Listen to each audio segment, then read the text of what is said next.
Hey my people, how you doing? Hope you're having a damn good day. Welcome back to the channel, and today we will be talking about Vincent Kompany's, yes, Vinny Kompany's Burnley tactics, the 4-3-3 formation. He has gone with an assortment of formations and tactics to start off his Premier League campaign with Burnley. I mean, he played a back five system against Manchester City, but that's understandable. Of course, you don't want to just get run over.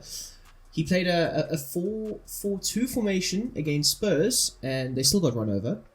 So essentially, I'm going off of the majority of the tactics that he did use last season in the Championship, the stuff that actually got him to the Premier League. So we're going to be talking about his 4-3-3 formation. It's very similar to what Manchester City do, obviously with the lesser players, of course. But nonetheless, it is a very good set of instructions and tactics that you can implement in your team going forward. So of course, we are looking to try and replicate and recreate what Vincent Kompany can do for his team going forward. Now, we'll start off with the team. We've got Lyle Foster up front, representing South Africa, of course. My man. We've got Trésor, who I think came from Genk in Belgium. I don't know. We've got Redmond, we've got Goodmanson, Cullen, Burge, Taylor, Bayer, O'Shea, and Roberts. And then, of course, we've got James Trafford in goal. Then we've got Amdouni, I think that's how you pronounce it. I don't know. We've got Larson, Brownhill, Cork, Muric, Vitinho, and Delcroix, I think. Of course, we've got Rodriguez, Zahori, Ekdal, Obafemi, and a few other players that are actually fairly exciting. I mean, Masenio signed from Bristol City, I think.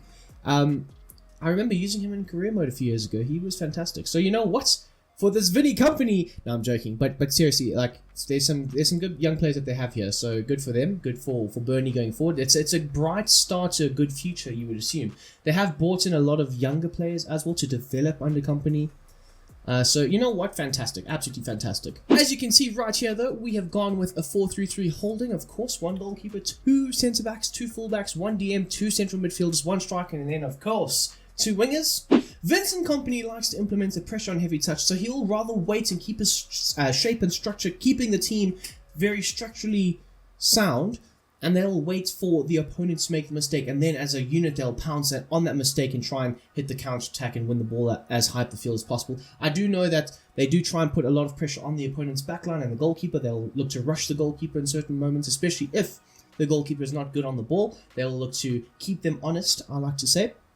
As for the width, it's set to 35, a nice compact system, forcing the opponents out wide to try and whip those crosses into the box, where the likes of James Trafford and so on will be ready and waiting to clear their lines, clear the pressure, alleviate the stress going forward. So it works out quite well that they do try and funnel their opponents out wide. As for the depth, it's set to 80, it's a nice high line, keeping the back line of Burnley very honest at times. But it does help them going forward with retaining possession. Of course, this is a possession-based system that Kompany has implemented here at Burnley, and this does help with the retaining possession. That's what I'm trying to say. God damn it!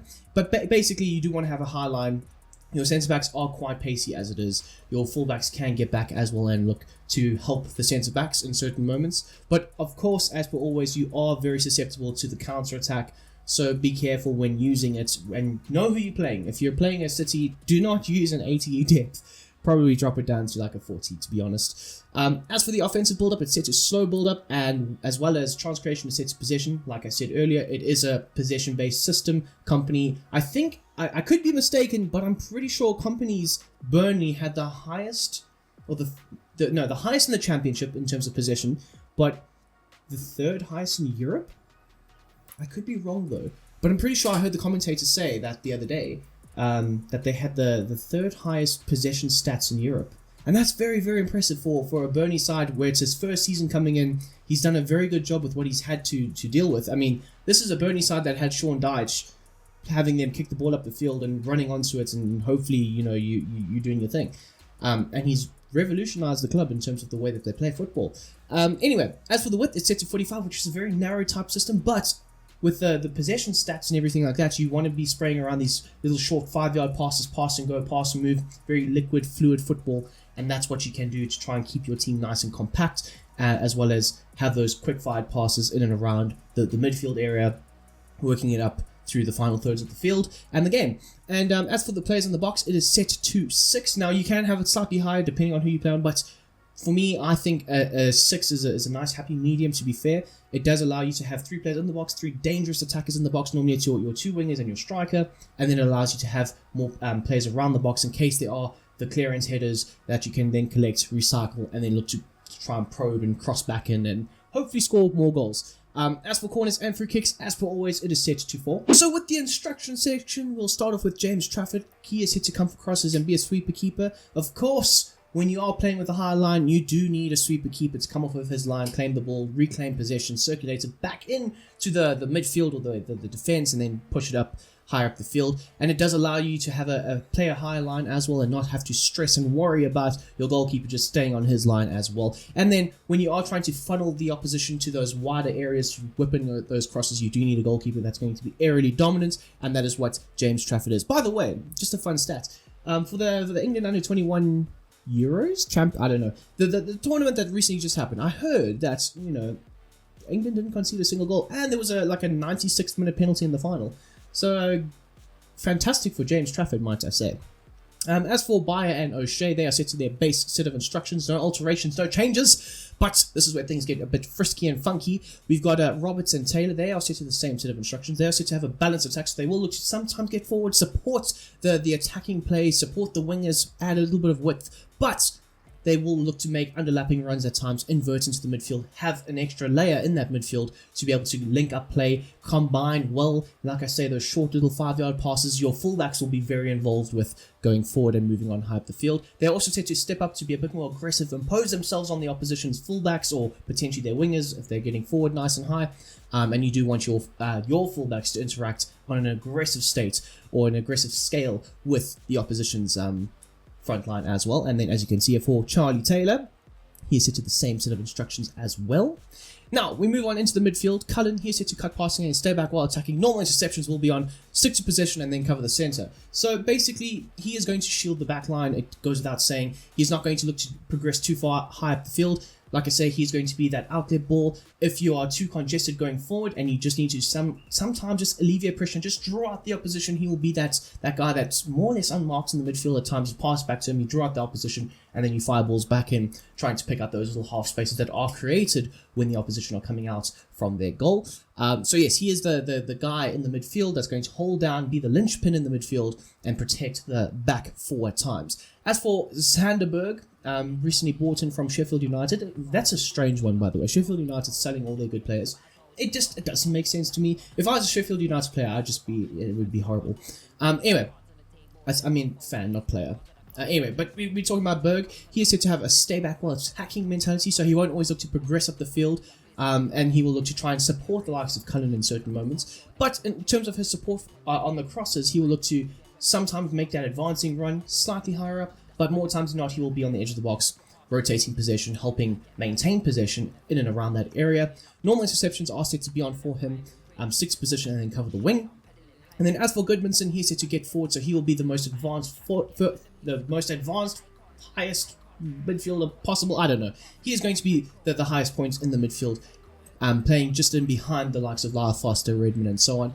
But he is set to drift wide, so he will look to support Redmond a little bit more, opening up space in the midfield for the likes of Berg, Cullen, and sometimes even Roberts to function and work well with. He'll generate a lot of space for them because he will look to play in the higher, wider right areas of the pitch. And then we will start off with our wingers and move on to our striker. They are set to the same set of instructions, by the way, the two wingers. Come back on defense, stay wide, balance support, get into the box of the crosses. Makes sense, doesn't it? You are looking to have as many players in the box. Of course, it's going to be 3, so it's going to be Redmond, Foster, and Trezor. I think it's pronounced Trezor, I don't know. But anyway, point being, come back on defense. Of course, when your fullbacks are inverted, they don't always keep those high, wide, or those wider areas of the pitch marked. So you would rely on your wingers to track back a bit, help them. Sometimes sometimes act as auxiliary fullbacks at times, or auxiliary fullbacks.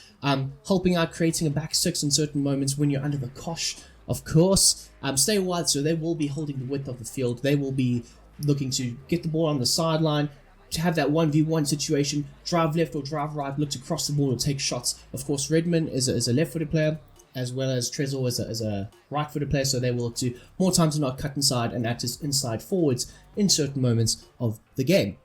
And as you can see up for Trezor, he's got the same set of instructions set as well. And then finally for Lyle Foster, I've set him to have a balanced width, so he does look to run the channels a bit more. It's not like Ashley Barnes, who will just look to maintain that central area of the field. He will look to run those channels a little bit more, but more importantly, he's going to try and occupy that centre of the park a bit more. And what I did note was, against Tottenham, he was basically everywhere. Like, he was running up the wing on the right-hand side, he was in the midfield at certain moments, so these instructions are looking to try and replicate what he did on the day for Spurs, at least.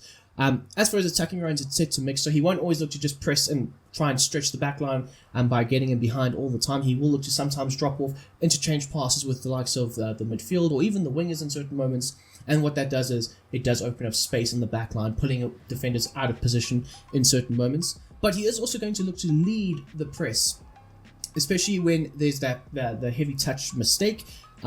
He will look to try and pounce, and when he pounces, the rest of the team will look to follow suit and follow him with the team press going forward, trying to catch out the opposition with their mistake. So that's why he is set to have aggressive interceptions on. And then I have set him to come back on defense. Like I said, against Spurs, he would drop off very, very deep, link up play with the midfield, and then bomb on forward and make those runs in behind. So yes, that is my Vincent Kompany's set of instructions and tactics, the 4-3-3 Burnley replicated realistic tactics on YouTube. Thank you. I appreciate it. If you could hit the like button, please, that would absolutely make my day. Honestly, it would make my day. I've enjoyed making these tactics for you guys. If you can, subscribe if you are new. That would be fantastic as well, to be fair. And then, as always, I hope you guys have a damn great day. I'm out.